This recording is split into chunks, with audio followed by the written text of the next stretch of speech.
All right, Indonesia, how are you doing today?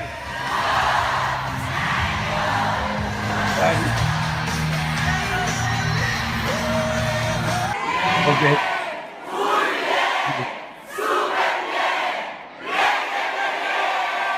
¿Dónde estás? Okay. Yeah. ¿Cómo estamos? Just introduce me real quick.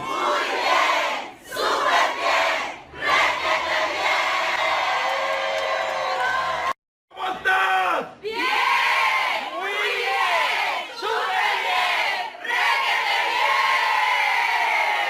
bien. Aloha. In Africa.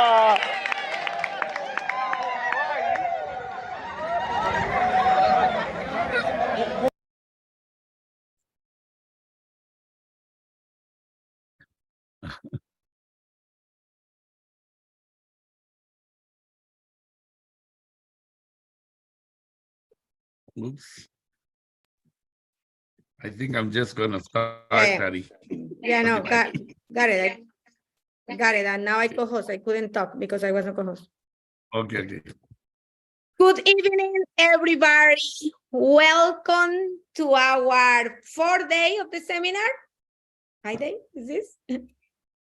Fourth day. We are so excited to hear from Alan Nagao. It's been an amazing seminar. I don't know you guys, but I'm ready. I'm ready taking with my notebook. I'm ready with my dream board. Maybe you start working on it. I'm ready with my statement, with the self-confidence formula. So remember what we learned yesterday. Yesterday was so important about the knowledge. The knowledge doesn't work. It's no power if we don't put in practice. So that's one of the most important things is that we start putting in practice all the things that we are learning. Actually, the most important thing, remember, is that we read the chapters before the seminar. So today I was reading the chapter about the organization plan, and I was thinking, wow, I'm going to do this, I'm going to do that, even though we haven't started the session. So please, everybody, help me to welcome our mentor, our friend, our coach, this amazing person that had so much savviness and that we love him so much. And we are so grateful with him because remember, he's not doing this seminar just for 1 hour and a half.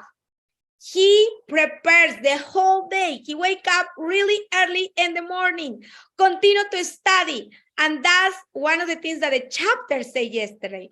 We can keep younger we can be young forever if we continue to study and prepare. So please let me welcome our dear mentor Alan Nagao with all our energy. You know, that's so important from our houses.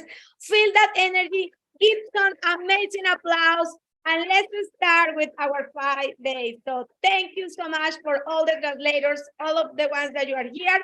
We will send you right now the Facebook link for the Spanish, and the one that speak English, they can go to the YouTube link. So let's start. Okay. Patty Acosta. Oh. I didn't tell Patty this yet, but I'm planning to have her speak on Sunday with the dream board. I'll tell you that. I'll call you after the event. But hey, guys. I know already. I listened that. Hey, you guys, we love you so much. Thank you for all coming up to this event tonight, because tonight, you know, the way Napoleon Hill kind of described what he's doing is you start with an idea. This is with an idea and you create a burning desire for what you want. This is way off on one side, and on the other side is this result: to be rich, to be wealthy, to have, you know, to overcome the fear of poverty, right? I mean, the number one fear in the world is poverty, a fear of poverty. So we're going to be here. But there is this tube, I guess is the best way I could describe, that we're going down and we're starting to add belief and faith.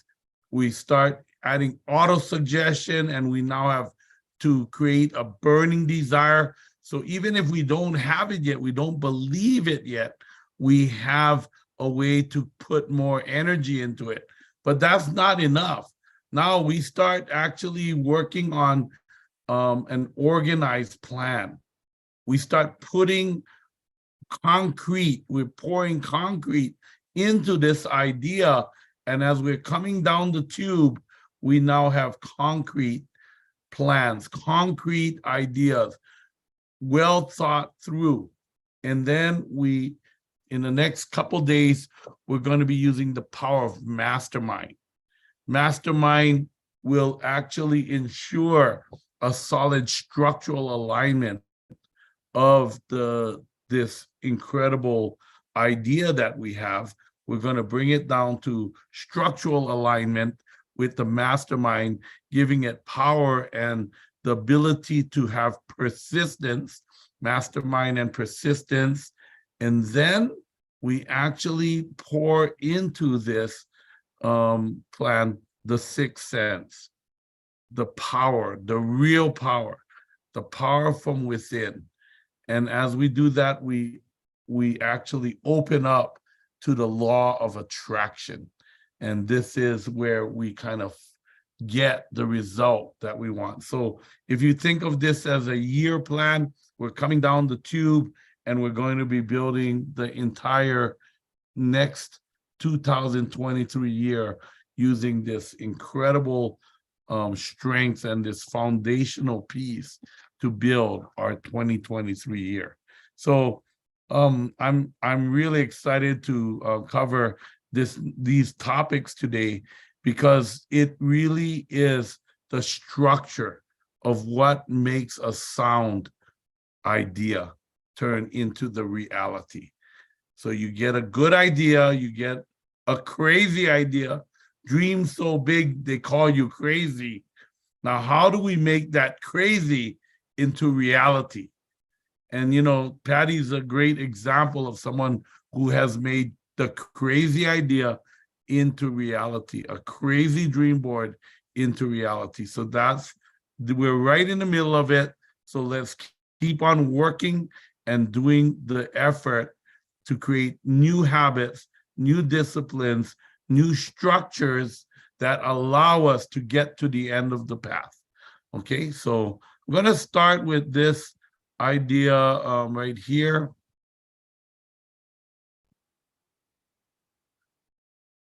So this idea is organized planning. It's crystallizing your desire into action. And when we actually crystallize or make solid, pouring concrete into this plan, what starts happening is you need to create, number one, some time to plan. You need to put some effort into this planning process. And so Napoleon Hill asked us to look at some of the qualities of leadership. And tonight, part of your homework is to get together with your group of 5 and to cover these topics. Number one, the 11 major attributes of leadership. And look at which ones you're really good and maybe which ones you can work on. So I'm just going to read them through a little bit, so get you a little familiarized with it. Unwavering courage. So a leader has unwavering courage. So maybe some of you dolphins, you have to kind of build this, or some of you elephants, you need to build more like speed to get this in your body. But unwavering courage, self-control, a keen sense of justice, definiteness of decision. We're going to be working on how to become decisive today, how to really make a decision once. We're going to be talking about how to become single-minded today. These are all very important topics for our idea of organized planning. the habit of doing more than paid for, a pleasing personality, sympathy and understanding, mastery of detail, and willingness to assume full responsibility, cooperation. So I'm going to be showing you, some really personal things from my own life, how I organize, how I plan, how I do the things. Not to say you have to do it like I do it, but just to give you an idea that even someone in my level of development, personal development, and even in terms of my development as a leader in the new skin business, I still have very clear growing ideas that I'm implementing every single year. And I'm going to show you some of that implementation plan. In other words, I do organized planning in my year, and it doesn't happen by accident. People may look at it and say, wow, he's just traveling around having fun. That's the way it is. But let me tell you, it takes a lot of effort. Probably for me, it takes an equal amount of time to plan as it does to actually accomplish or do. So it takes me equal amount of time to plan a tour as to do the tour. And so really, if I'm doing 1 month of continuous touring, it took me 1 month of continuous planning to get there. And I want to emphasize this because if you do not allow time to plan, you will plan to fail. That's the bottom line. So you must plan or you're going to plan to fail. That's the bottom line. So I'm going to talk about some of the difficult things that occur in this process. Most leadership strategies are doomed to failure from the beginning, from the outset. So we're going to be using Mastermind Alliance so that we can plan more clearly better. Patty and I talk a lot back and forth. Dean Wynn and I talk a lot with even his team members to make plans that are better made so that they are not doomed to fail from the onset, okay? So these are some of the causes of leadership failure: inability to organize details, unwillingness to do what they would ask another to do, expectation of pay for what they know instead of what they did, fear of competition from others. So if you fear something like competition from others, or if you compare yourself to others, for example, you will literally cause a breakdown in your leadership. You will fall down from that. Lack of creative thinking in setting goals and creating plans. The I syndrome, I, instead of we. Overindulgence in alcohol, in eating, in sex, any of those things, destroying endurance and vitality.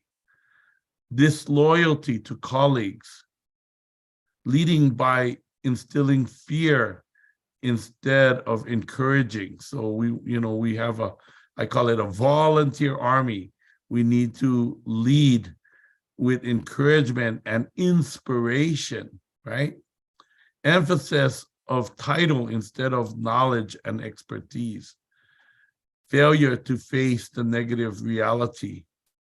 And being ultra positive is one of the causes of fear. So, cause of leadership failure, because you have to be a little bit cognizant of what's going on. So we dream big, we dream crazy, but in the end, when we're building the plans, we're going to try to use all of our synthetic, like that's why we covered that yesterday, and our creative knowledge to get to a really, really strong plan that is not doomed to failure from the outset, okay? From the outset, okay?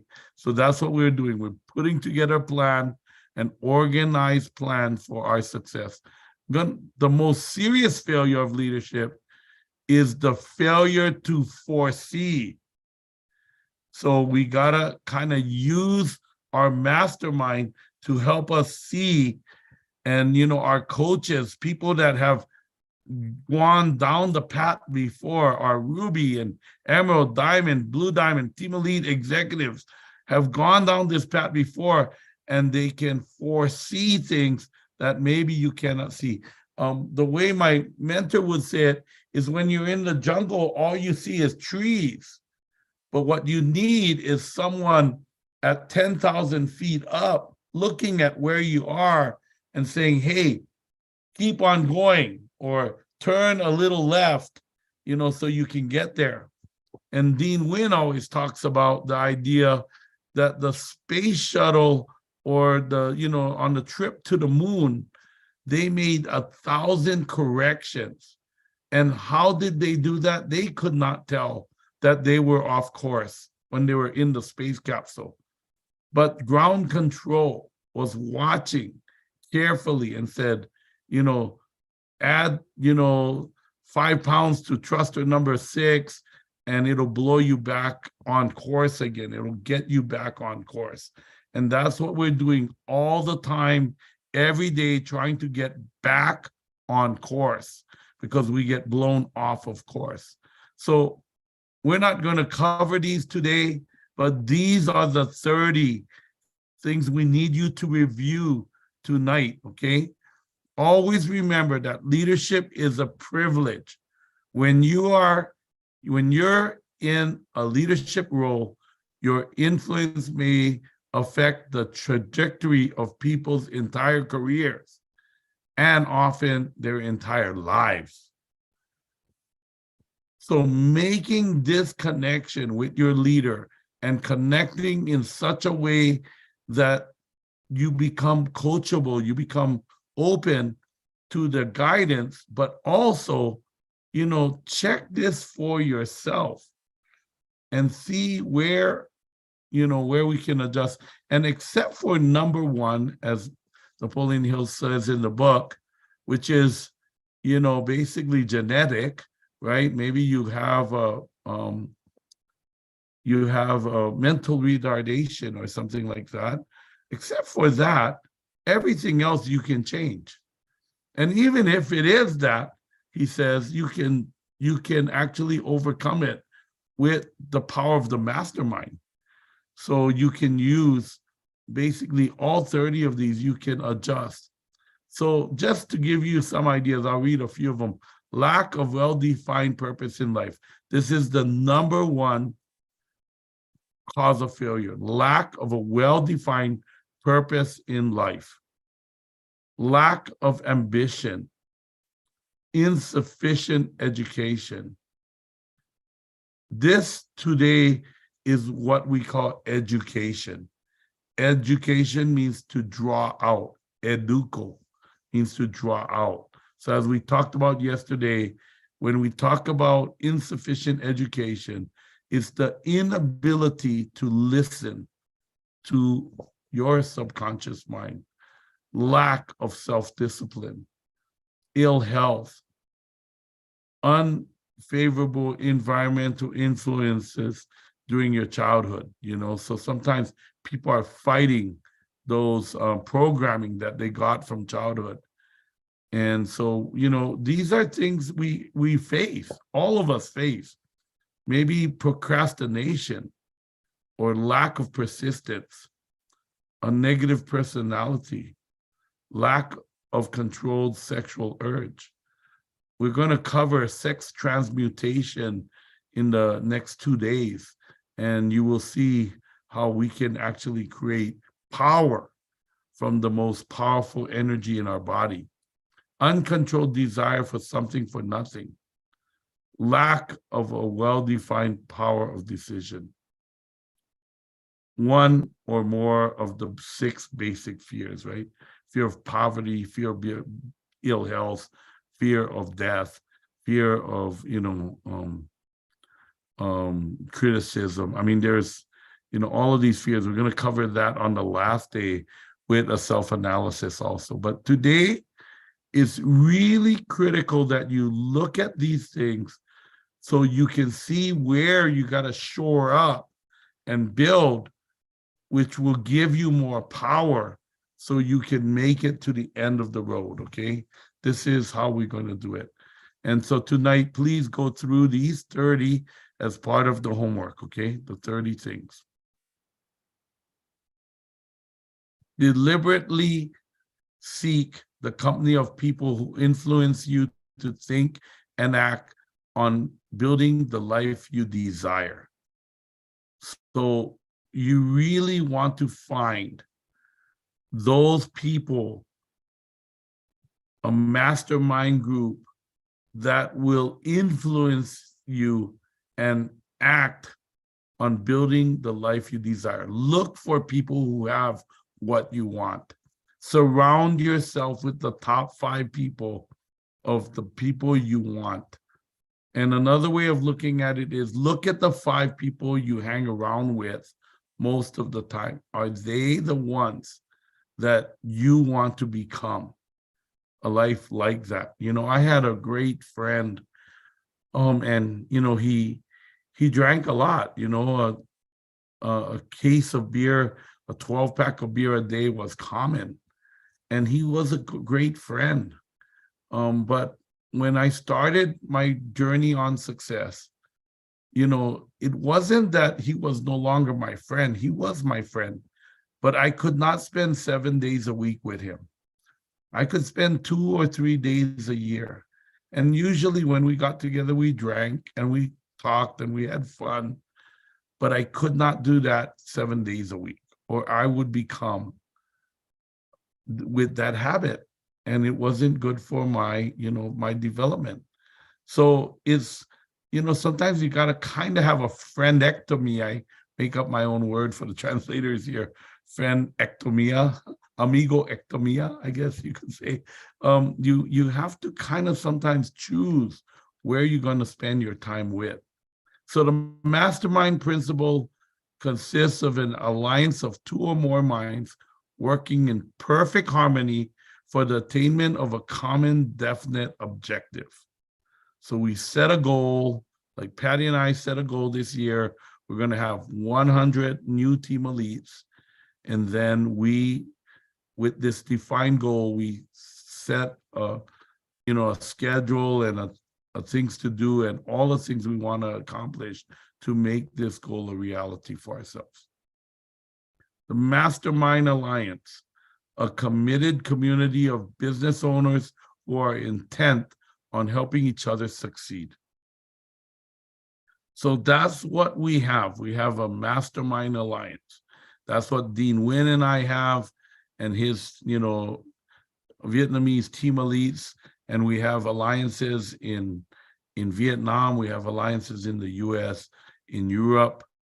And we now use these alliances and in Latin America to actually help us. So this year was the first year, I would say the end of last year, November, was the first time we got all of the team elites together for a Mastermind Alliance plan. And part of what came out of that was this event that we're putting on. So we give you a very specific guidance on how I ran my mastermind meetings for 16 years. And this is during the time I was doing my yo-yo business, my kite business, and the beginning of my new skin business. So kind of give you this very powerful tool. It's in your packet. And I just wanted to show you this today, but tomorrow, as we go through the mastermind, the power of mastermind, we're going to be using this as part of our homework. So how did I use the chapter of organized planning for myself? Well, one of the things that happened for me during my time with Mr. Joseph Green, I set a really big goal. My goal was to to create $2,000 a day sales in kites. That was my goal, $2,000 a day sales. And from my little shop in Puck's Alley by the University of Hawaii, I was selling $80 of kites a day. And I was so far away from that big target. And as I started the process, as I became more positive, as I started to visualize my success, my business actually tripled without anything, just in that little shop, Puck's Alley, without any new newspaper ads or radio ads. My business increased to about $300 a day. But that was a far cry from $2,000 a day. And one of the things that my mastermind told me, and I had some pretty powerful mastermind partners, they said, hey, Alan, I think what you should do is improve your location. The secret in retail is location, location, location. And I heard that from one of my competitors, actually. Susan Fairbairn was a friend, but was the actual kite shop owner in Kauai. And she told me, location, location, location. So I said, okay, where's the best location in the world for a kite shop? And I said, Ala Moana Shopping Center. In Ala Moana Center, there is about 8 million tourists go through that center every year. It's like Disneyland. I mean, it's amazing. And where is the best place in Ala Moana? Well, the center court, right next to where they have the hula shows and all of the entertainment every week, that would be the best place.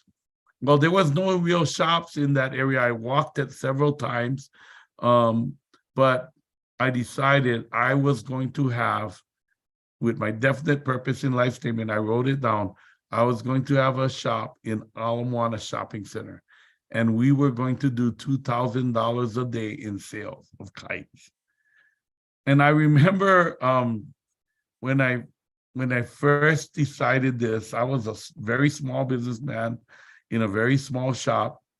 And Ala Moana is where they have all of the big shops, the Neiman Marcus, the Louis Vuittons, the Macy's, all of the big ones are there. And I felt so small. But I decided I was going to go for it. And I used the book of organized planning.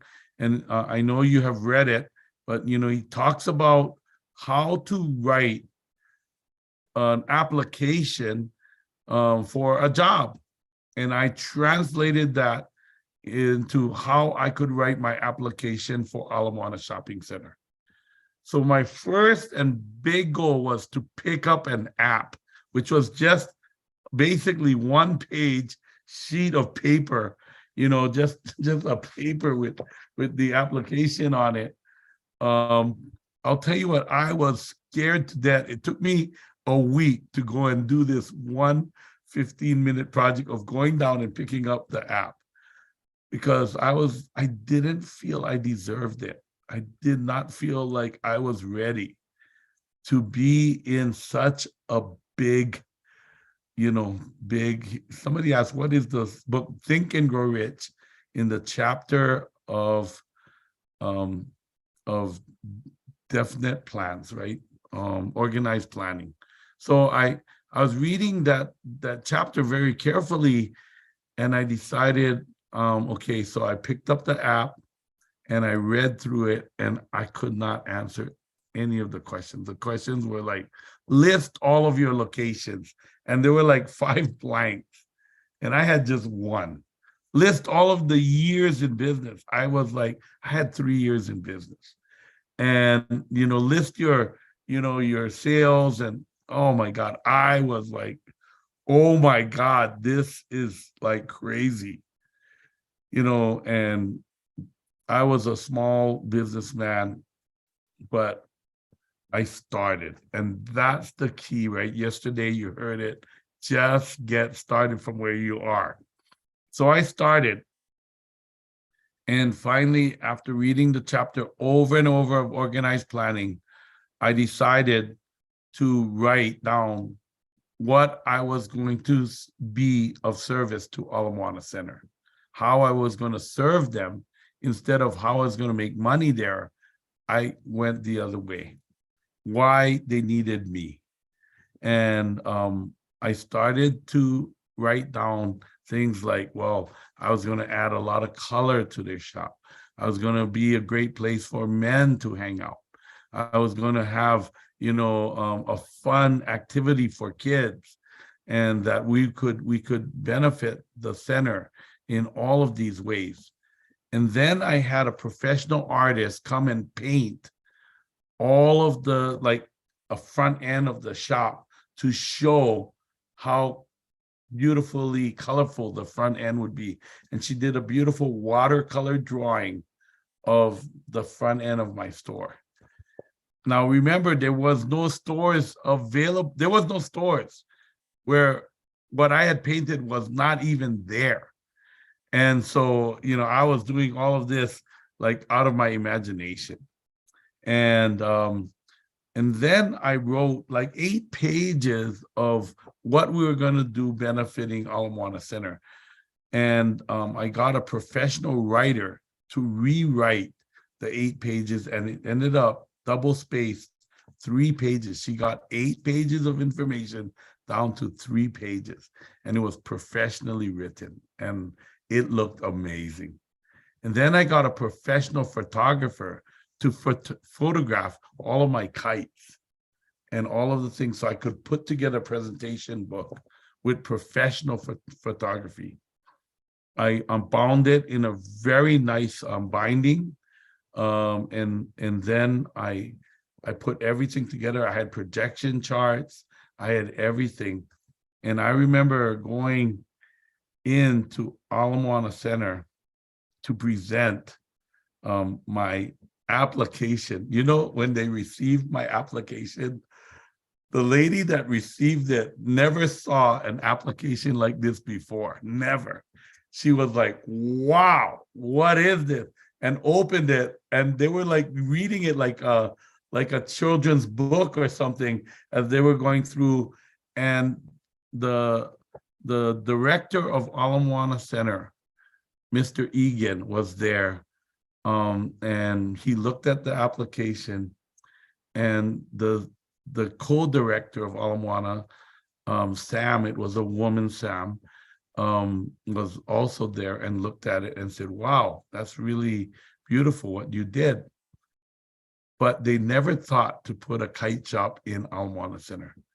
But here comes the secret of what happens when you have a burning desire for what you want. So I had a real estate agent, a commercial real estate agent trying to help me to, do all of this. And he was a friend. And so we were going through this process, and I was visualizing this amazing shop, this right facing the center stage of Ala Moana Center. And as I did this visualization every day, I was practicing this idea that I was going to sell kites like how the tourists bring home pineapples from Hawaii or chocolate with macadamia nuts from Hawaii. They were going to bring home kites from Hawaii. We were just going to be like a tourist export, and we were going to do all of this. And I started to visualize and create a burning desire for this. I remember one day, Sam came in with a radio announcer, my radio guy, and it was his girlfriend. And she came in, she was the co-director of Ala Moana. And she came in and she bought kites. And instead of selling her at a discount, because I knew them both, for some reason, I just sold it to them at the full retail price. She ended up spending like $250. And she left, she enjoyed the kite, but she told the director, oh my God, there's this company called High Performance Kites. And this guy named Alan Nagao. And you're not going to believe it. I walked into that shop and I spent like $250. I think a kite shop could make it here in Ala Moana. And Egan was like, are you kidding? I don't think so. But everywhere he went, he told me this, about 6 months after he put me into the center, he told me it was like you were following me around every day. I'd be playing golf in California, and somebody would tell him, man, did you guys, think about putting a kite shop in your mall? It's really popular right now. These high performance kites, they fly all around and do tricks, and people are loving it. Maybe you should put one in your shop. And over and over and over every week, he was like haunted by this pattern of synchronicity that occurs when you decide, when you fully decide. So the key is to create an organized plan, to write it down, and then to start where you are and go for it. And keep on visualizing, because the magic starts occurring in every which way. I remember I got offered a spot in Ala Moana Center. And my real estate agent came to me and said, wow, Alan, I cannot believe this. They're going to give you this shop in Ala Moana. I said, oh, that's so good. Great. I'm so happy. We're jumping up and down. And then he told us, yeah, it's going to be the key shop in the back alley of the center, right next to, the Sears and Roebuck shop. And I was like, that's not the shop. My shop is facing the center stage. He goes, no. You don't tell Ala Moana where you want your shop. They tell you where you're going to put your shop. I said, no. You don't understand. I see it. It's clear in my mind. I'm going to be on the center stage. And this guy wanted to kill me. He wanted to slit my throat. They're like, are you kidding? You know how hard it is to get into this mall? I said, tell them no. Tell them no. So lo and behold, he told them no. And 6 months later, Ala Moana called me and said, we got a new center section, and we're considering you to be in this corner shop facing the center stage. And I said, perfect. We'll take it. Well, it wasn't that easy. I remember going to the banker and applying to every bank for my loan to build my shop.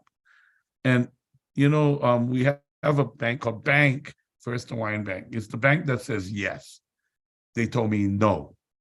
I went to the biggest bank in Hawaii, Bank of Hawaii. Bank of Hawaii said, no way.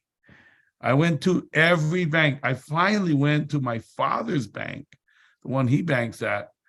And the guy said, well, let me see it.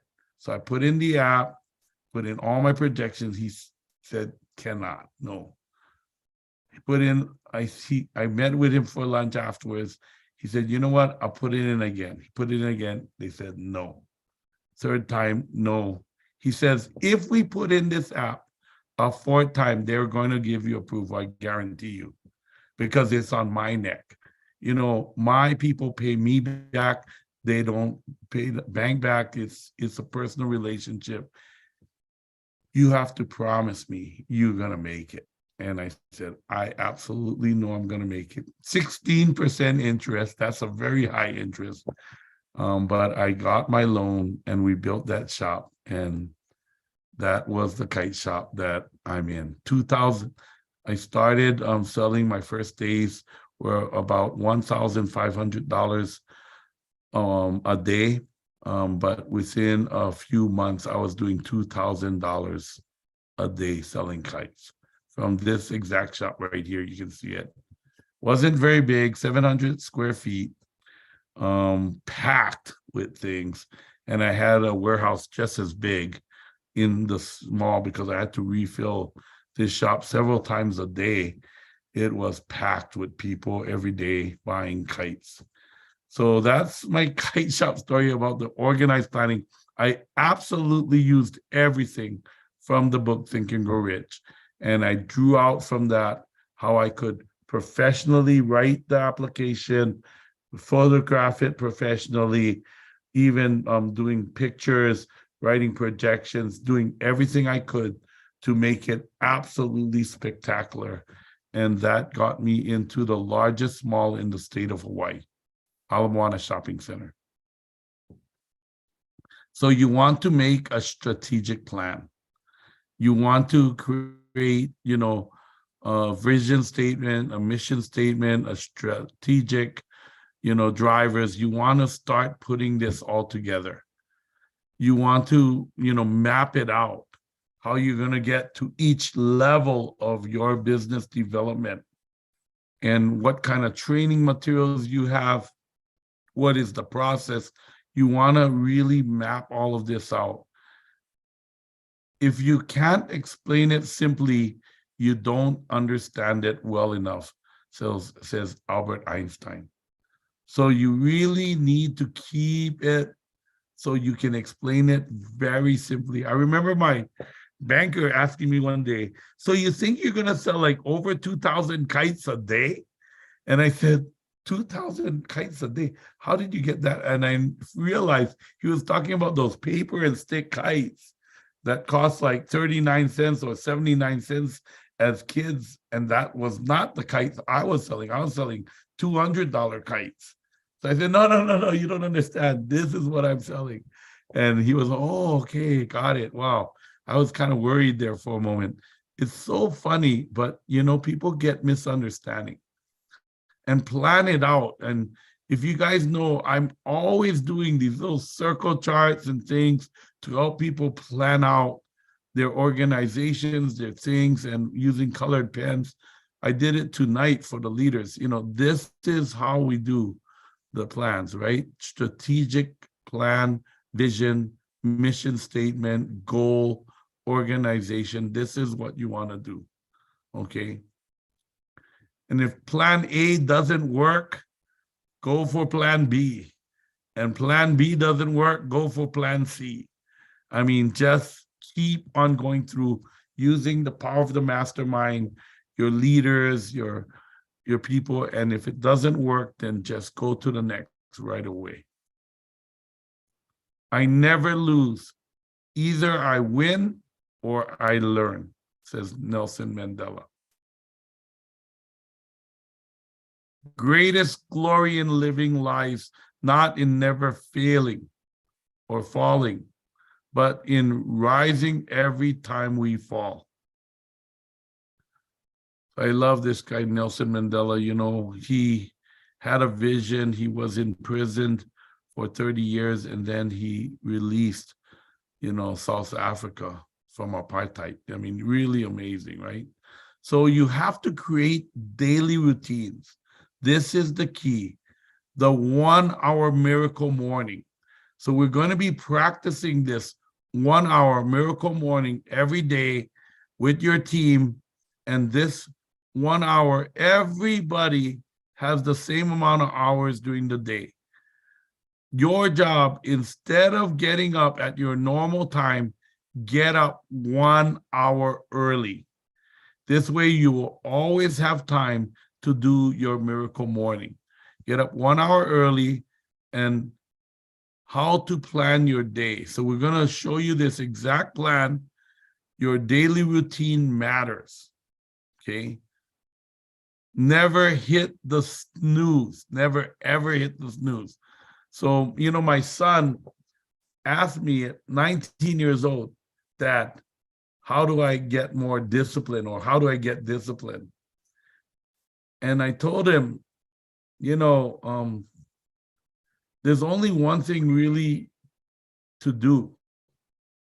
Set your alarm for like 6 a.m. When the alarm rings, just swivel your body around, like sit right up right away, put your legs on the floor and stand up. Go wash your face, get ready. That one habit, right? He was sleeping till 11, 12, 1 o'clock in the afternoon, not feeling good, not feeling productive. That one habit of just swiveling around, putting his feet on the ground, standing up, wash his face, do his statement, self-confidence formula, just that alone. Within 1 week, he was out at the gym working out at 7 o'clock in the morning. He was playing basketball. He was doing his exercises. He was making plans for his business. He was doing so much more productivity, changed his whole life. So never, ever hit the snooze. Just pop out of bed. And this is in your homework sheets. Tomorrow morning, we want you to accomplish this, your miracle morning. DMPS, definite main purpose in life statement, and SCF, self-confidence formula.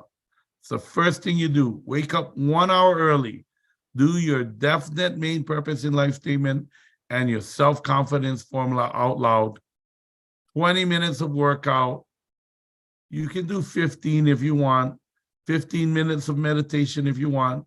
Just the dark screen, light screen. You don't have to do like the whole crazy, workshop of the mind thing. Just simple, just relax.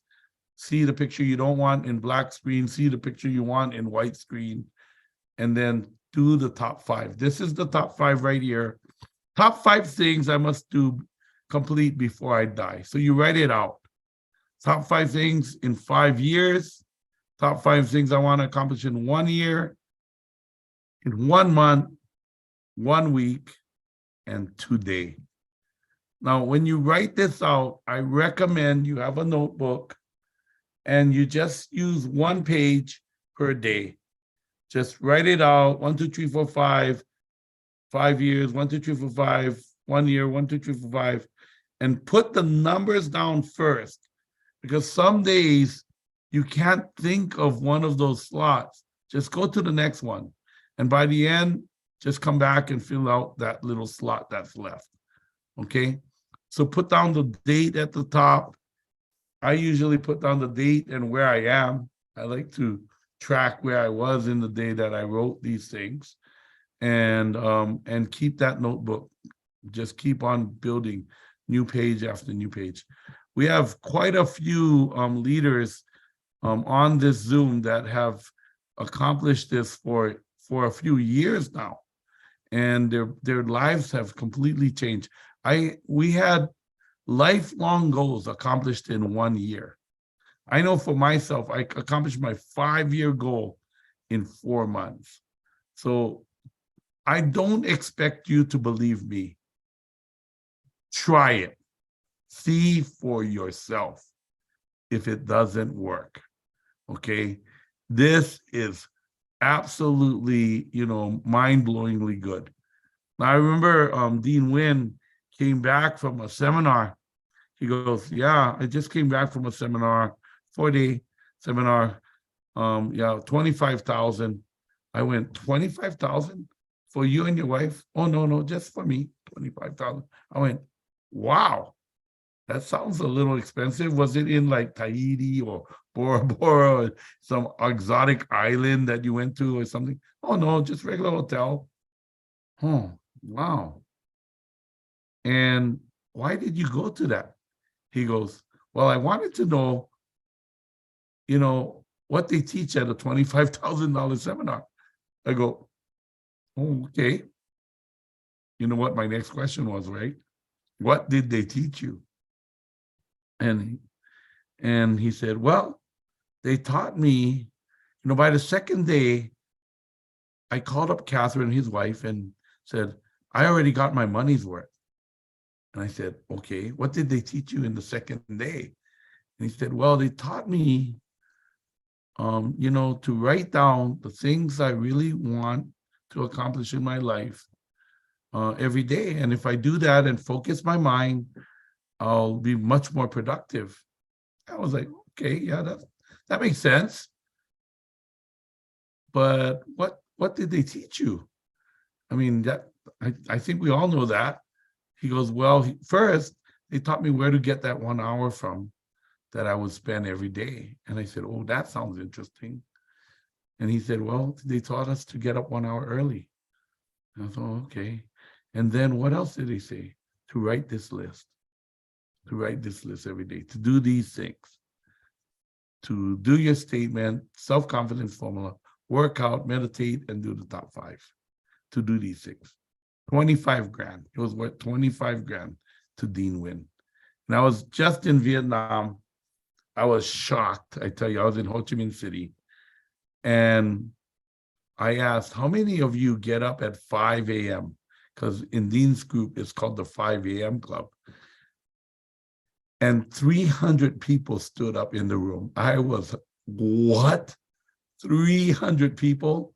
Yep. I mean, people that want success, right? So I'm just so proud of them. I'm willing to do basically anything to help them. I mean, with that much commitment, of course, I want to go there and help them. I'm coming back many times this year, I think 3 times this first half of the year, to be with you guys in Ho Chi Minh City and in Hanoi. So, well, get ready for me. We're going to rock and roll. So finally, how to get your to-do list out of your head. This is really critical. You got to empty your brain, organize, and it's done.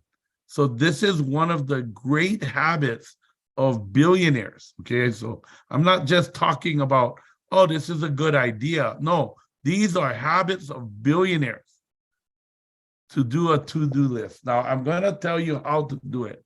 It's not exactly like how this is written, kind of. You write down all of the things you need to do at the end of the night. Okay, write it all down to empty your brain of all the things you need to do.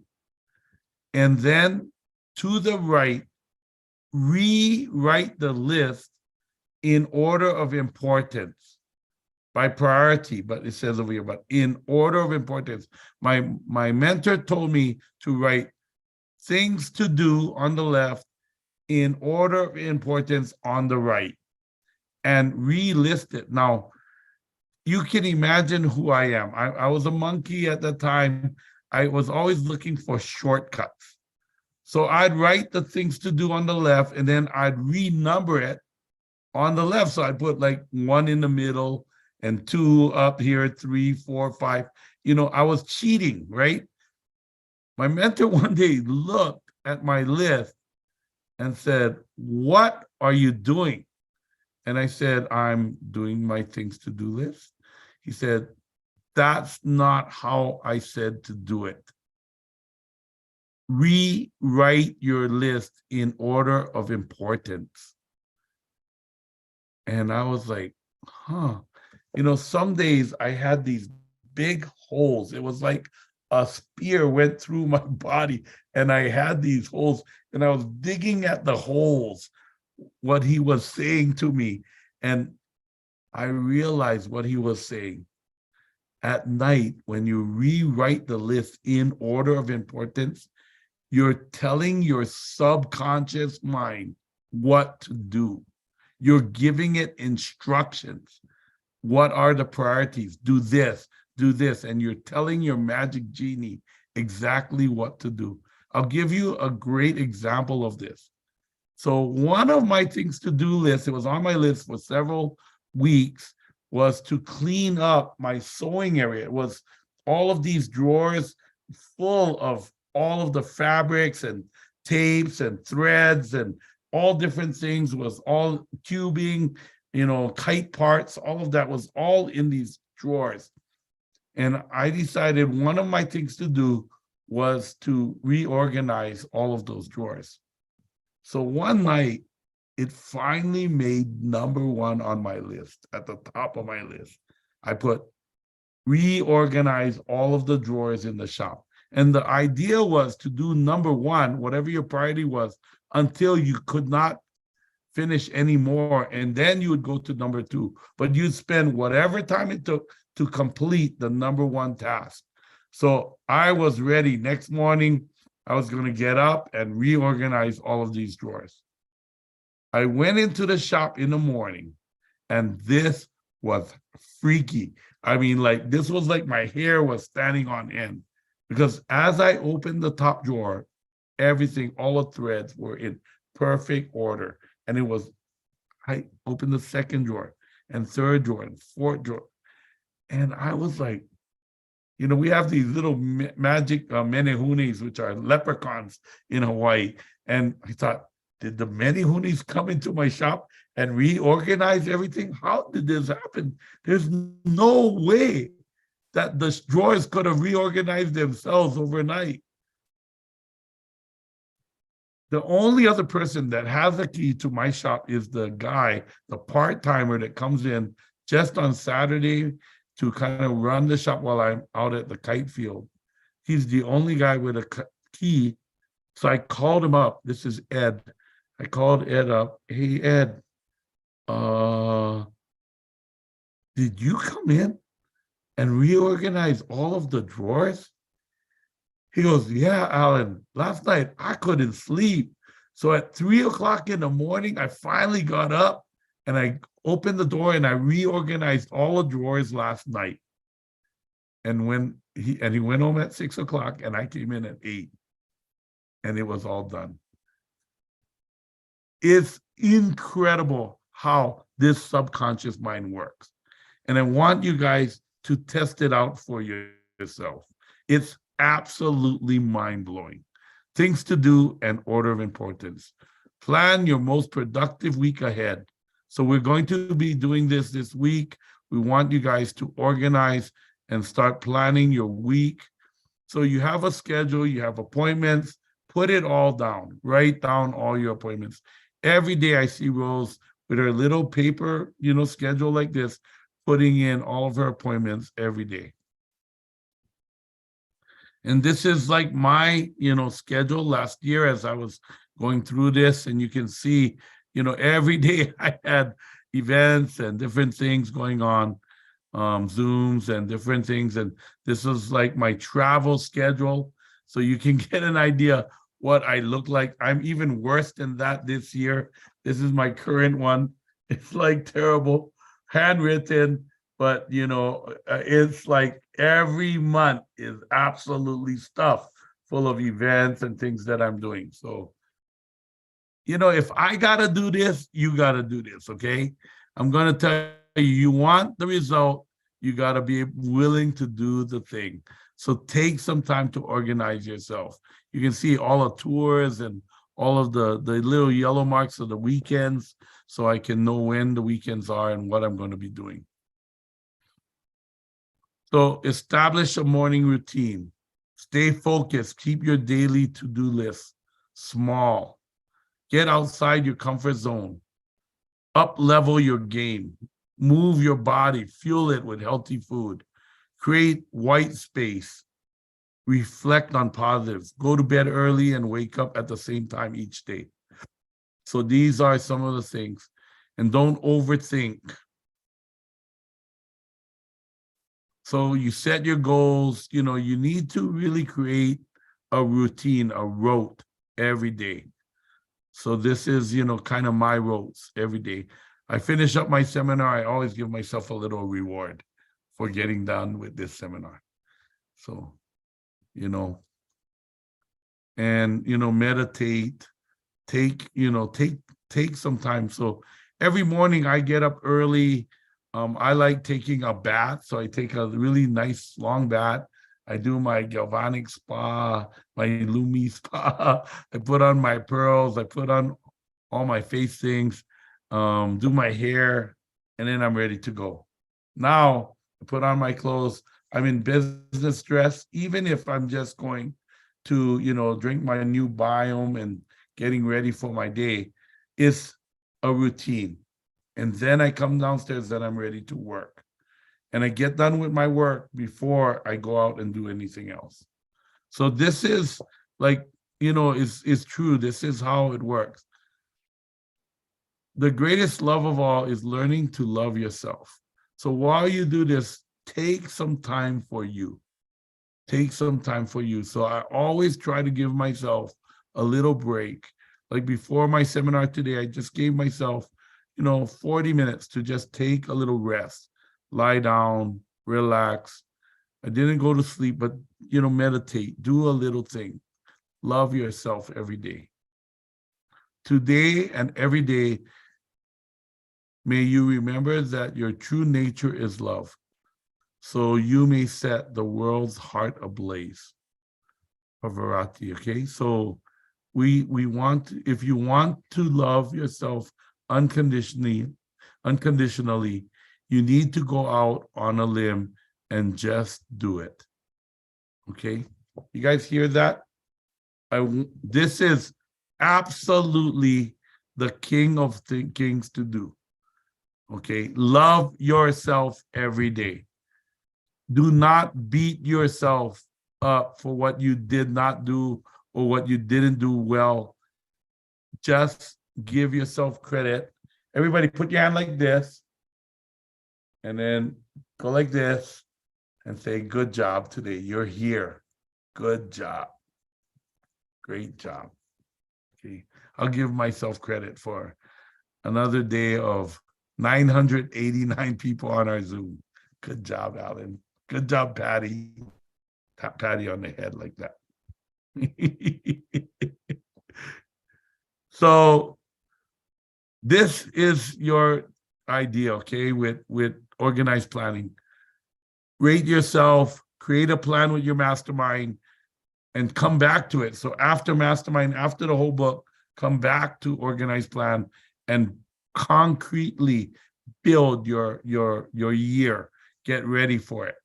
And then number 2, make decisions. Decision is the ultimate power.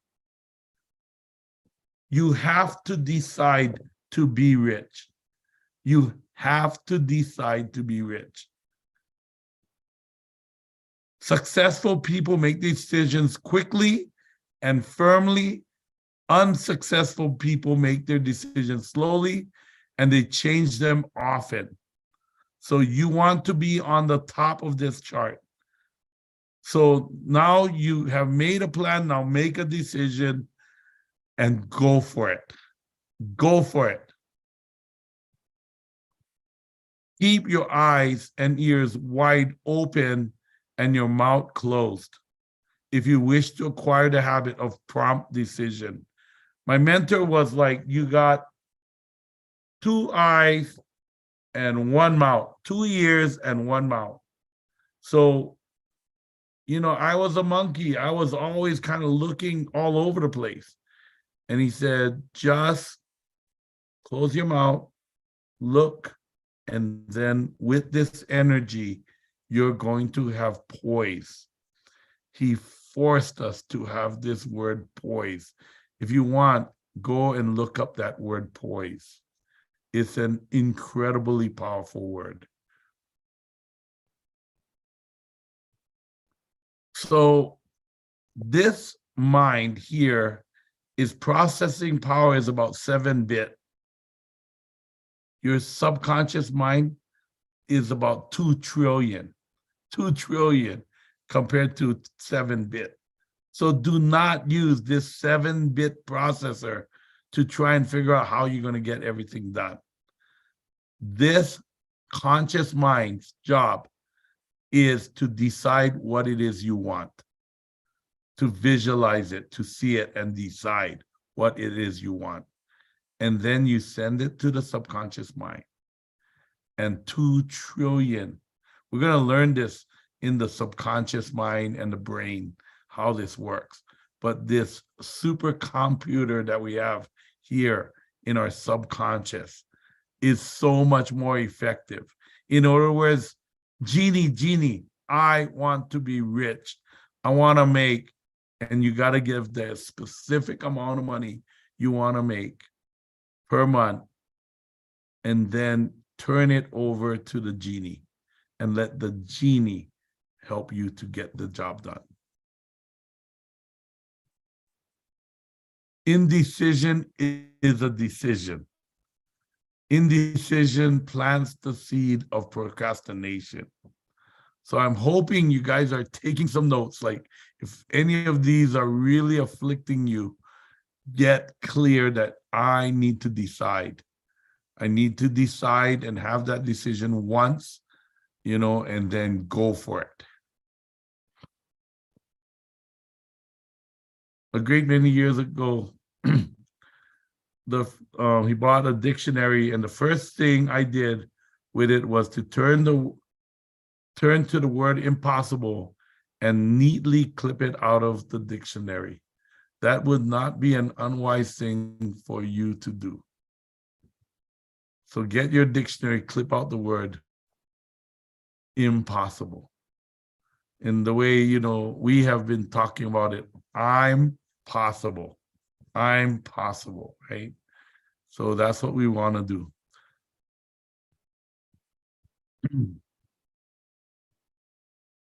I can't read that because it's at the top of my page. Oops. Don't know how to do it, where to do it, who to do it with. But once you say yes, I'm going to do that, and you make that definite decision, the world starts to change. So just decide to do it, and then the world starts coming to you. Dreams so big, they call you crazy. So one of the things that happened for me is I came back from all my kite tours, and I was spending all my money on flying and touring and enjoying my life. And I came back, I was 31 years old, and I was still living in my in-laws, like one bedroom of my in-laws' home. Didn't even own my own home at 31. And I decided I need to get a home. And when I got this idea to get a home, I went to a real estate agent, and literally they had me fill out this application. And in the end, she said, you need to get a house in one of these concrete jungles. Maybe I can maybe get you into a 1-bedroom, but most likely it's going to be a studio in this really ugly part of town where all the buildings look like blocks stacked onto each other. And I was like, oh, I don't know if I want to do that. I remember at the time, my ex-spouse was like, I'd rather live with mom. I don't want a place like that. And I was like, oh my God, how do I do this? And so I started to dream of a beautiful home, changed my realtor, and we found this property right above Sandy Beach where I fly my kites, in my favorite, right in front of the fishing area where I love to fish, and my favorite part of the island on the east side of Oahu. And we went up there and looked at it, and we found this incredible property. It overlooks the kite field, my fishing area, and everything. And we actually convinced the bank that we could buy the property. It was like $380,000 at the time. It was a lot of money for us. And it took us 13 months to close the loan, for which we were supposed to close in 12 months, but we got it. And then it was time to build the house. I did not have any money to build the house, but I kept on visualizing the house and building the house with my dad. And once I got that emotional contact, we got another loan. It was amazing, enough to buy materials, and we started construction on the house. And this is me like laying out the foundation. We laid out our own foundation. We put up our own walls. I did the construction with a couple of friends and 1 or 2 foremen from my dad's company. And we did all of the construction. I never built a home before, but we learned how. This is me digging out the fish pond. And we ended up putting on the roof. I got so much materials free. This is the insulation. I got all of the insulation for the house for free. I got all of the roofing tiles for the cost of the roofing tiles, and all of the marble that went into the house was $1 a square feet. It's cheaper than ceramic tile. It's amazing what happens when you create a burning desire for what you want. You can see through the garage door in the back, that's the island of Molokai. So I can see all the neighbor islands. I can see whales from this house.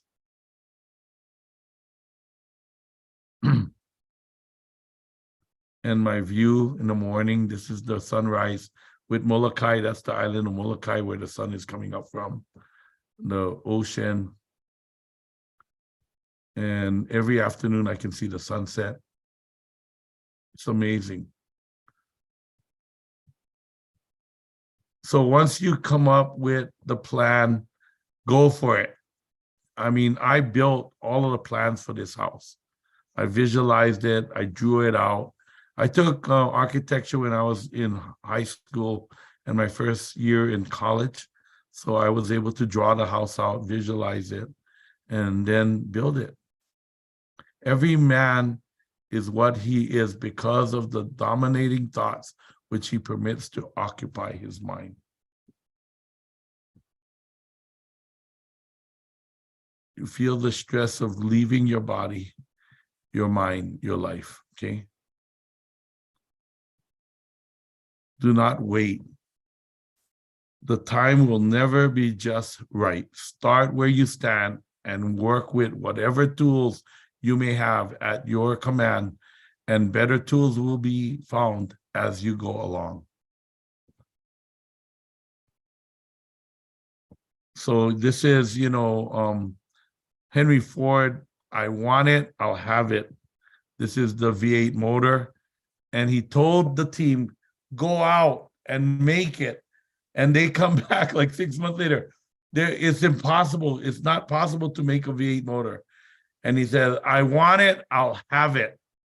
I remember my mentor telling us the story of Henry Ford as he went after this goal.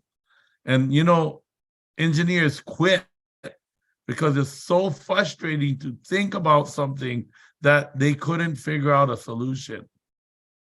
Set your mind on a definite goal and observe how quickly the world stands aside to let you pass. Victory is always possible for the person who refuses to stop fighting.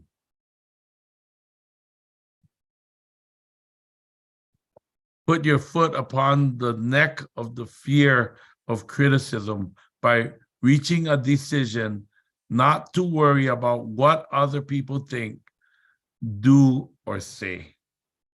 So you cannot allow any other negative thought into your brain. Just go for it. Procrastination, the opposite of decision, is the common enemy. So you got to eliminate procrastination from your life.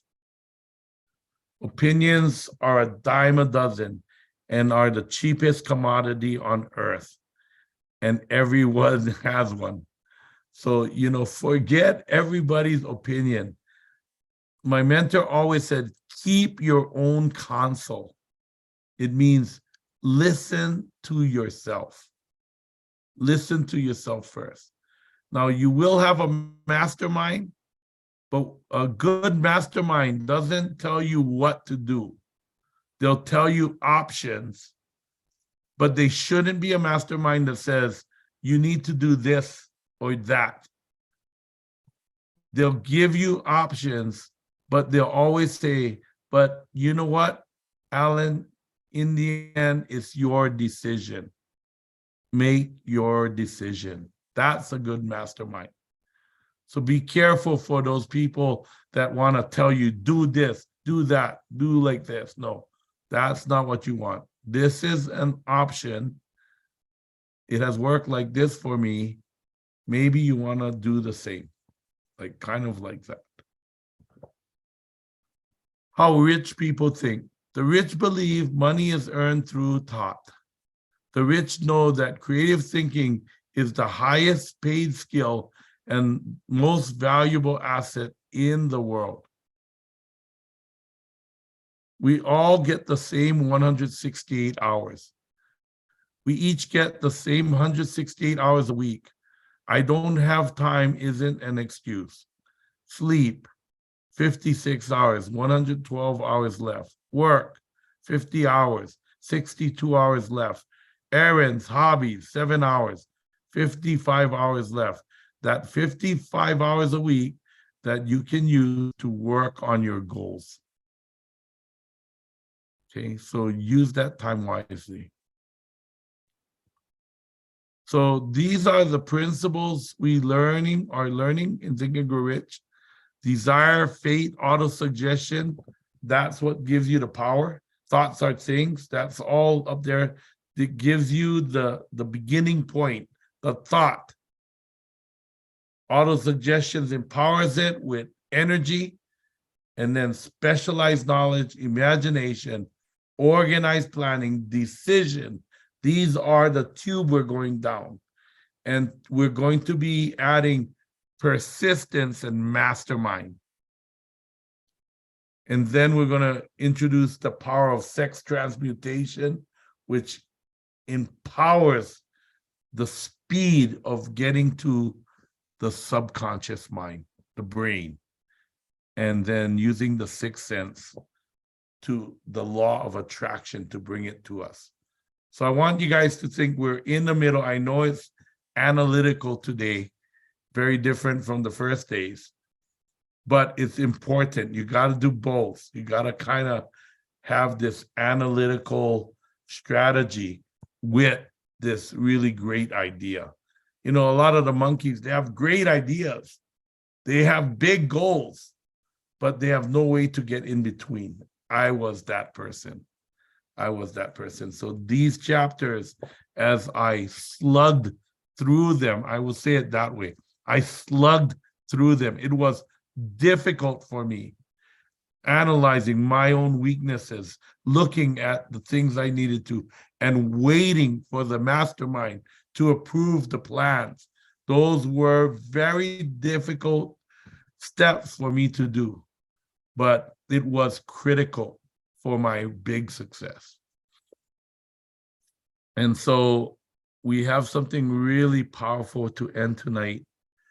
And this is actually, so these are your, I want to cover homework first. These are your homeworks. Make sure you do this. So the miracle hour tomorrow, you want to get this done with your team. And you want to kind of think about this. I want to wrap up decision with the decision made July 4th, 1776, United States of America. This is the Declaration of Independence. 56 men signed on the bottom of this Declaration of Independence. They decided. Now, what was unusual about this Declaration of Independence was that these were men, these were rich men, these were men of means, they were men of power. These were the top level of society. At the time they signed that document, they pledged our lives, our fortune, our sacred honor. This is what they pledged on the bottom of the document. They pledged our lives, our fortunes, and our sacred honor. They made a decision. It's almost like if you've been with me to the Kiwi bird and the Kiwi bird jumped off the cliff to see his dream. These men had a dream to be free, and they have changed the world, but for a price. So I don't want to give you the impression there's no price. There is a price for this. And the price for these guys was worth paying. It was worth paying. They made a decision, a very powerful decision. So we want to kind of end tonight with this incredible document and the lives of these people. And this is Paul Harvey. Paul Harvey often writes about the rest of the story, the untold story about these 56 people like John Hancock and all of those people that are so famous in America. So we're gonna let Jillian share that video.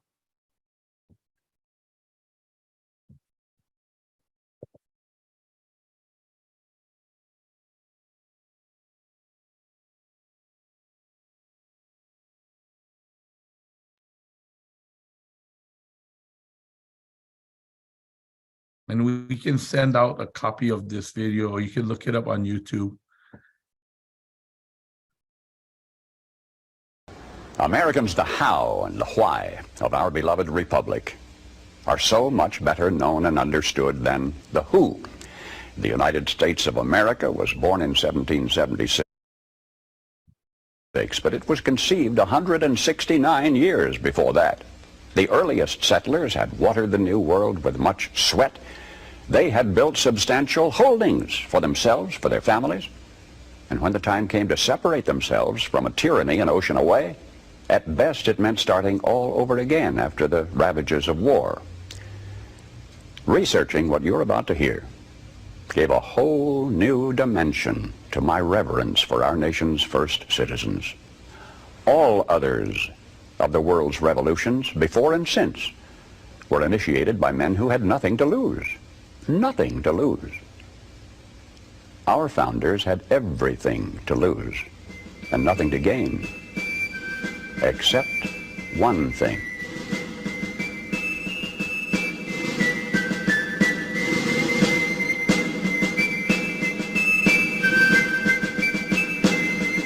Hello, Americans. I'm Paul Harvey.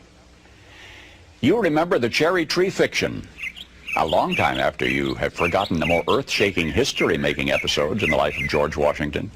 You have misplaced in your memory the details of Ben Franklin's statesmanship, but you remember his flying a kite.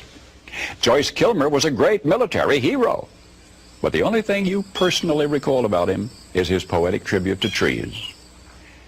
Maybe of this current decade, that which will be remembered best will not be its wars and its moon rockets or its crumbling frontiers or the giants who lived and died. Maybe all that'll survive to linger in the day-by-day vocabulary of generations yet unborn may be the songs of a Memphis minstrel or the reincarnation of electric automobiles. But for any eve of the 4th of July, I, Paul Harvey, do herewith bequeath unto you something to remember. You may not be able to quote one line from the Declaration of Independence at this moment. Henceforth, you'll always be able to quote at least one line. It's in the last paragraph where you will recall when I remind you. It says, "We mutually pledge to each other our lives, our fortunes, and our sacred honor." In the Pennsylvania State House that's now called Independence Hall in Philadelphia, the best men from each of the colonies sat down together. This was a very fortunate hour in our nation's history, one of those rare occasions in the lives of men when we had greatness to spare. These were men of means, well-educated. 24 were lawyers and jurists. 9 were farmers, owners of large plantations.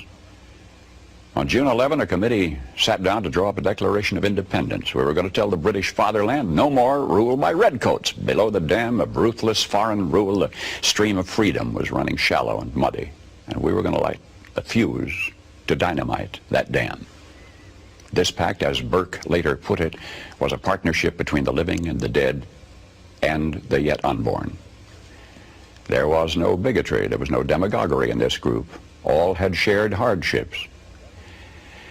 Jefferson finished a draft of the document in 17 days. Congress adopted it in July, and so much is familiar history. But now, King George III had denounced all rebels in America as traitors. Punishment for treason was hanging. The names now so familiar to you from the several signatures on that Declaration of Independence, the names were kept secret for 6 months, for each knew the full meaning of that magnificent last paragraph in which his signature pledged his life, his fortune, and his sacred honor.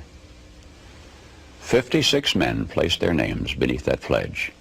56 men knew when they signed that they were risking everything.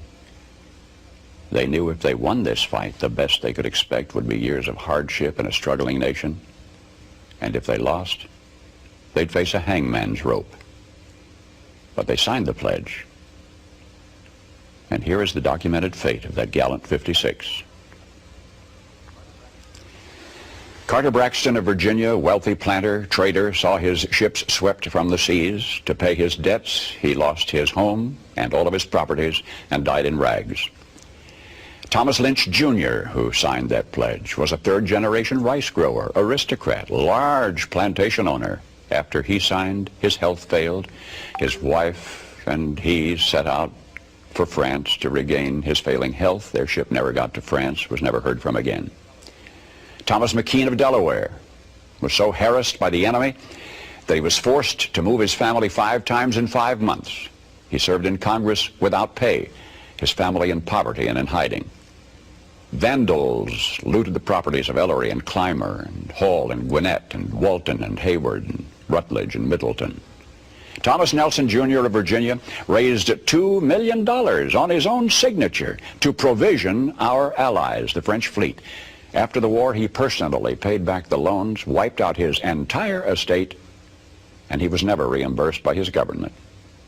In the final battle for Yorktown, he, Nelson, urged General Washington to fire on his, Nelson's, own home, which was occupied by Cornwallis. It was destroyed.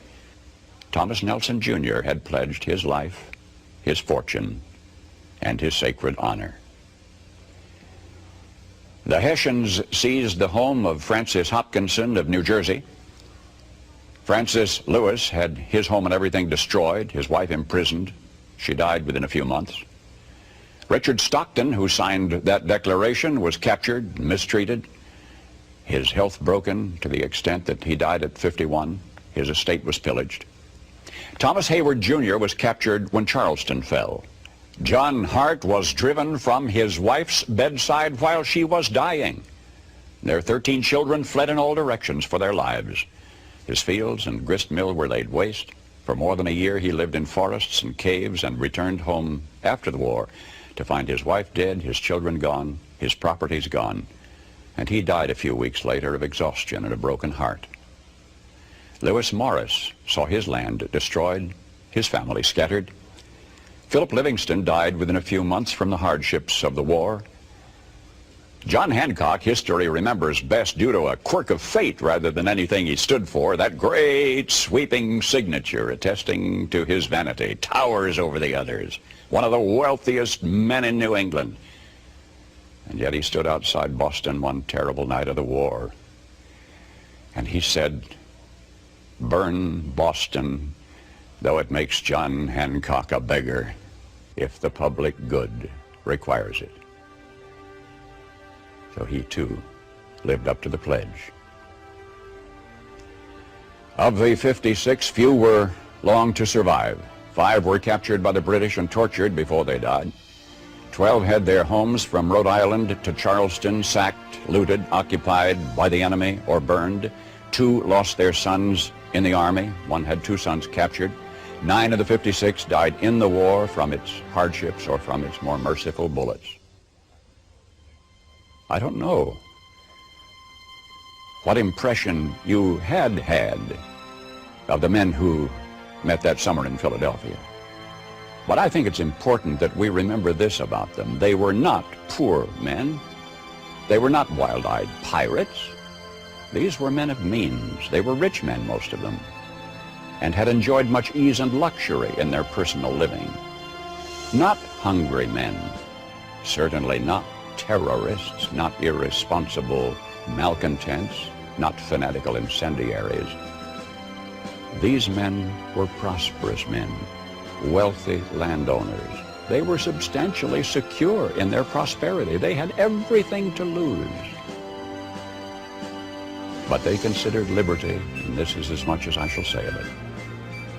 They had learned that liberty is so much more important than security, that they pledged their lives, their fortunes, and their sacred honor. And they fulfilled their pledge. They paid the price, and freedom was born.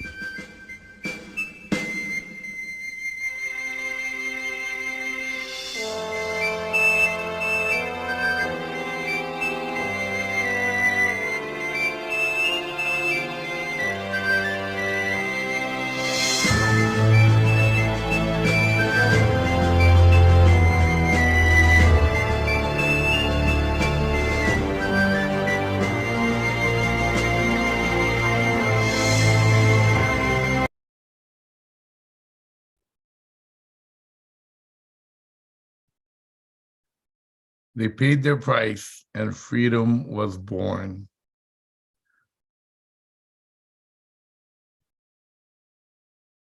It's a decision to be a leader, to change the world.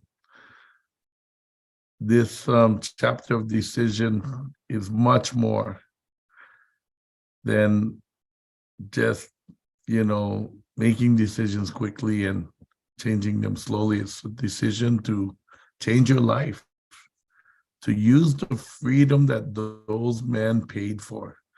They paid with their lives, their liberty, with their fortunes for this freedom that we have. And now is our turn. It's our turn to make that decision, to step forward and be the greatest freedom fighters in the world, the greatest leaders in the world.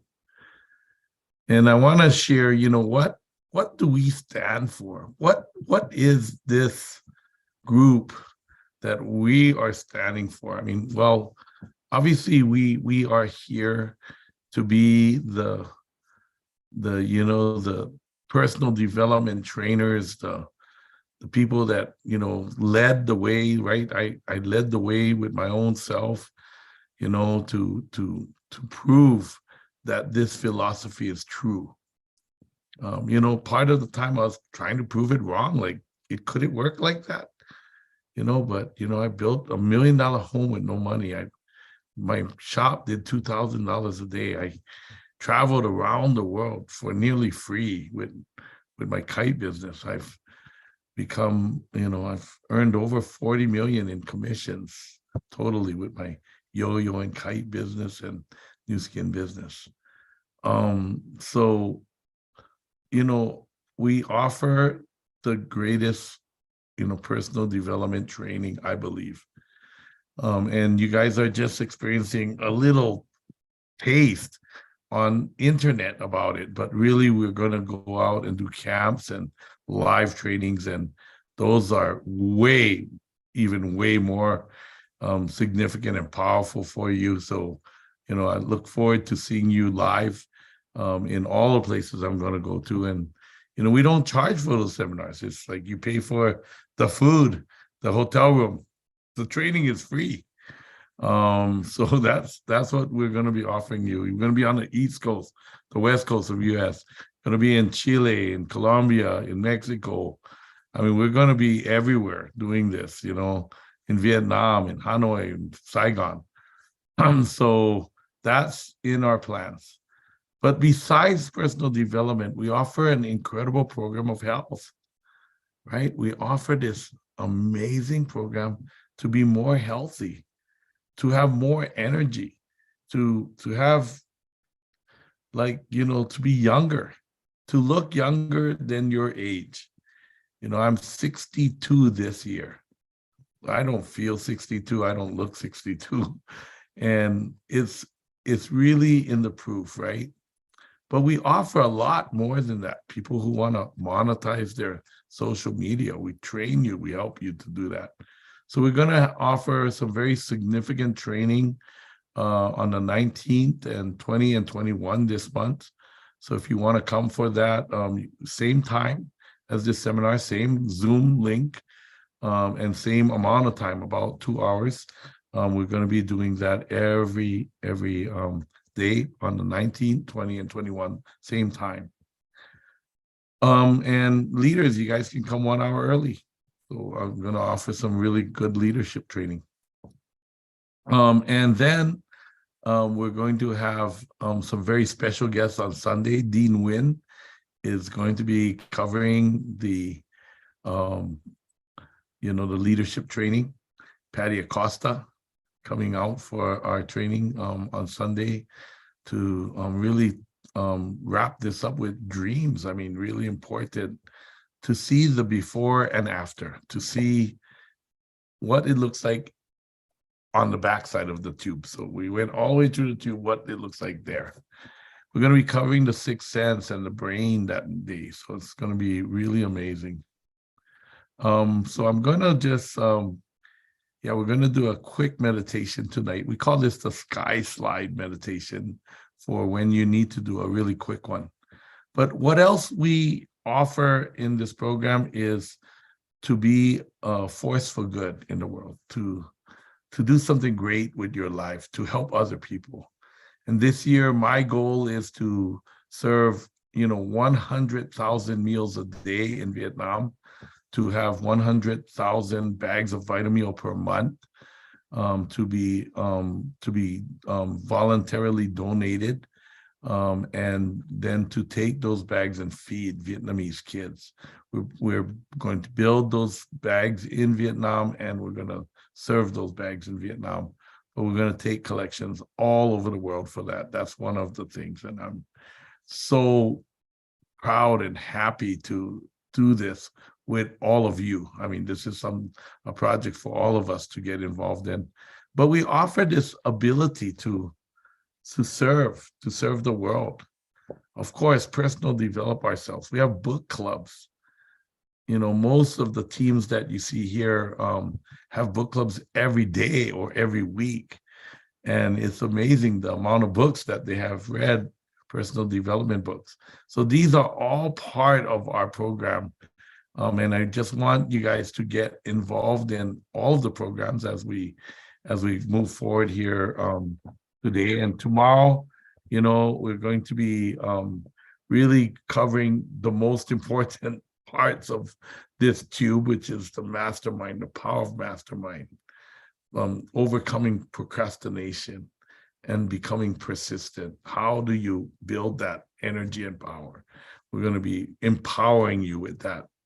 But tonight, we're just going to end with a very quick, we call this the sky slide meditation.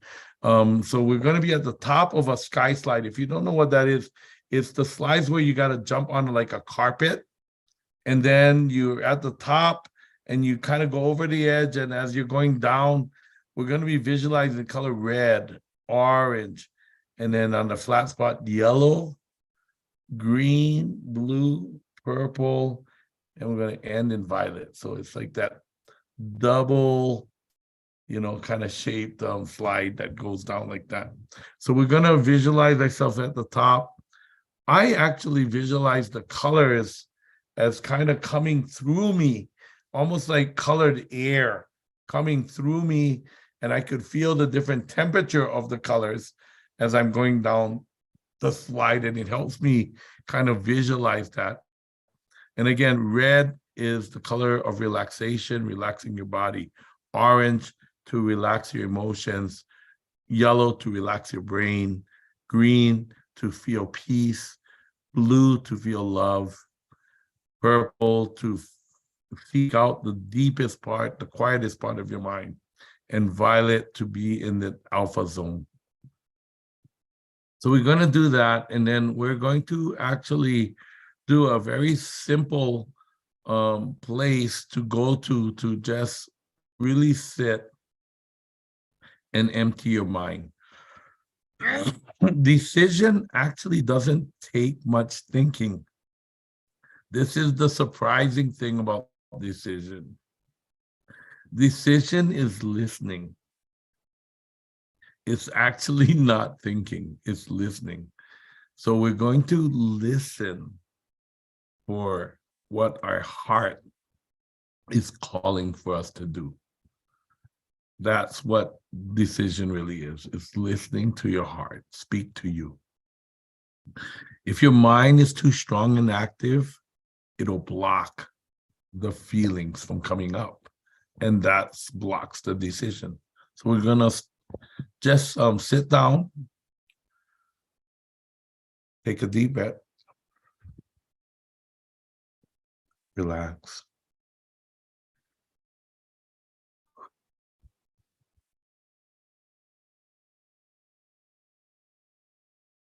And now we're gonna just get to the top of a sky slide. We're sitting on a carpet and it's red all around us. And we're inhaling red and we're feeling really relaxed. Relax, and the relaxation rolling down like a wave all the way down to our toes.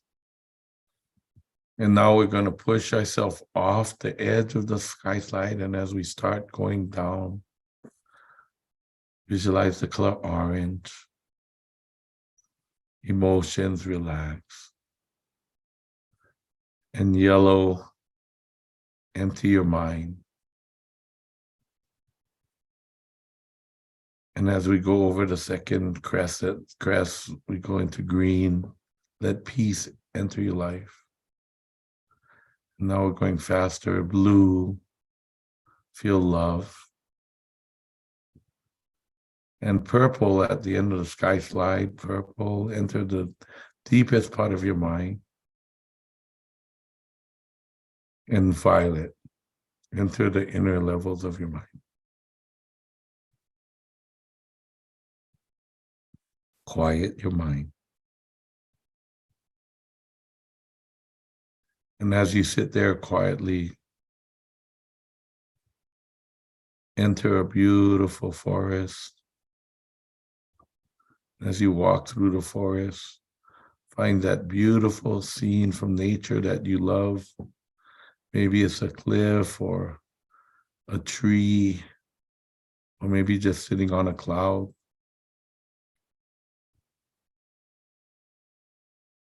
Go to this beautiful place and relax. And as you empty your mind,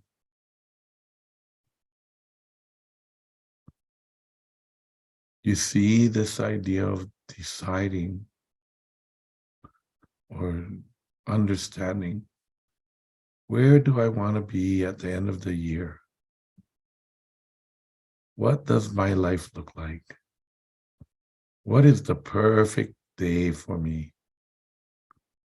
And I want you to see your perfect day. Maybe it's just walking out of your balcony down a beautiful beach. Maybe it's spending time with your family. What is the perfect day for you? Maybe it's just sitting and reading a book, having time to do your exercises, going fishing, or doing your favorite hobby, singing, dancing. The perfect day.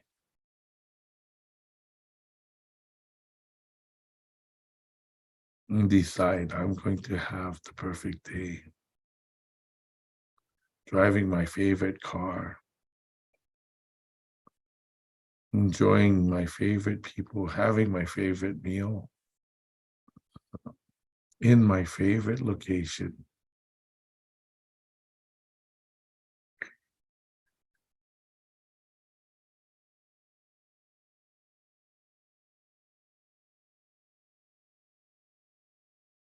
So now we're going to come back up the slide, slowly walking back to the violet area, crystalline light of violet. And like put the video in reverse and you're sitting down on the slide at the bottom, violet, purple, blue, green, yellow, orange, all the way back up to the top of the slide, red, and you're sitting there at the top of the slide.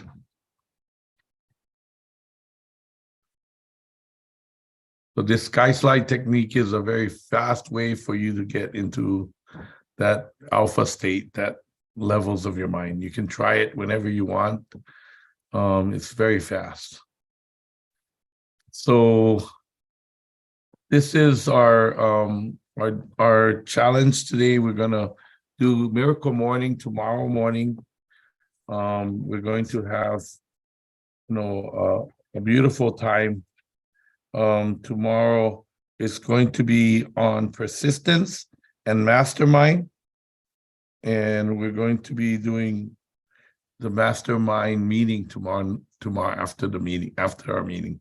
So that should be really a bit of a challenge and a lot of fun to work with your team and have your mastermind. So if you don't have a team yet, make sure you kind of organize a team, at least 3 people. Mastermind works best in 5, 4 or 5, but at least 3 is better. Although you could do a mastermind with 2.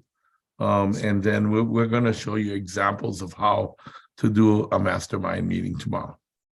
So with that, anyway, it's going to be an amazing day tomorrow.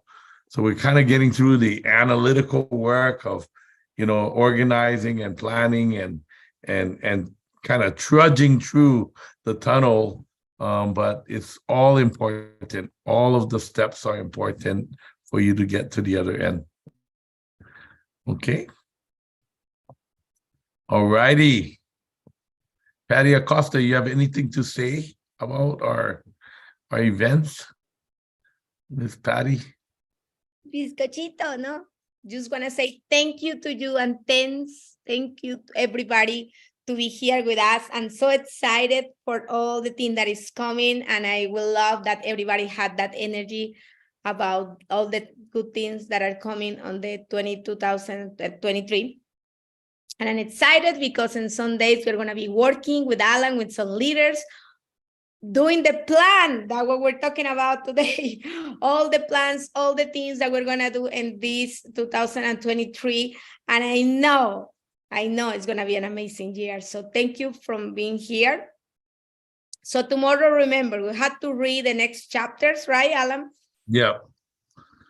So that is on persistence and the mastermind. Exactly. Persistent and mastermind, which is one of the most important things. So reading the chapter in the morning, highlight the chapters, the most important things, and taking the seminar at night is helping me a lot. So please do that, because in that way you will understand much better all the teaching that Alan is doing. So thank you so much, Alan Nagao. Thank you so much. And thank you, everybody, for being here, all the translators. Thank you so much. This seminar has been amazing. Laura. Here, all the logistics. Thank you so much. Lin So Chao, we'll see you tomorrow. Chung Hill, thank you so much. Min Win, all of our translators, thank you so much. And all production. Jillian, thank you for running the host. And yeah, thank you, Rose. Thank you, everybody. Rose, thank you for helping me out all day long. Okay, love we love you. Thank you so much, everybody.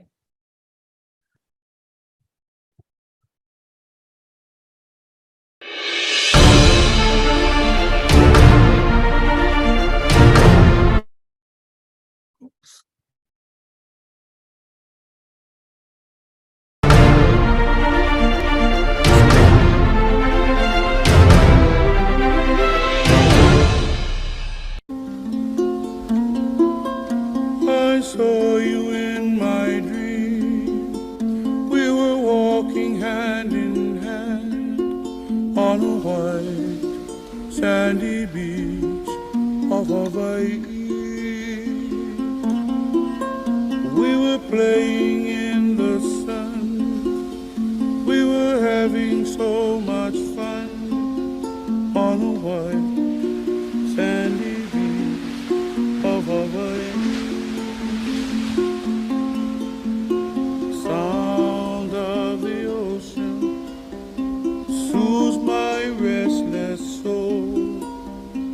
Sound of the ocean rocks me all night long.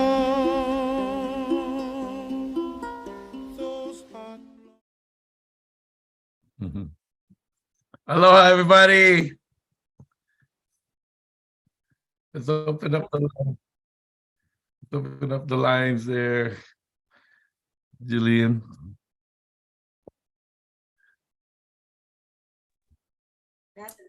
Aloha.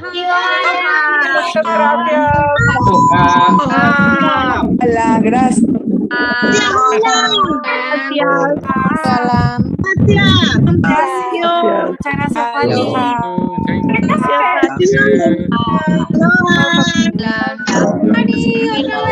Gracias. Aloha. Muchas gracias a todo el equipo.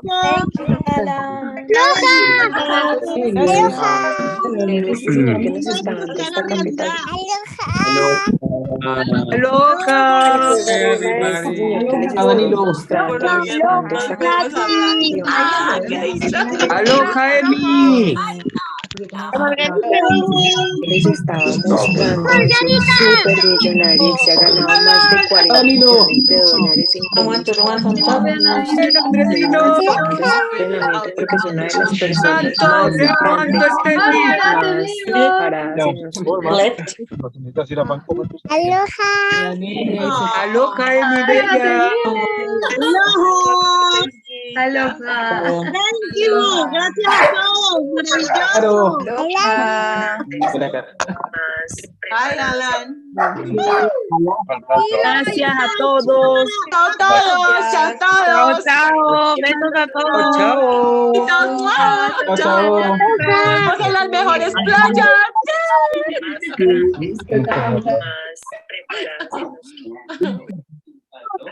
Alan. Se ha ganado más de 40 millones de dólares en comisiones. Los que están dando este entrenamiento porque es una de las personas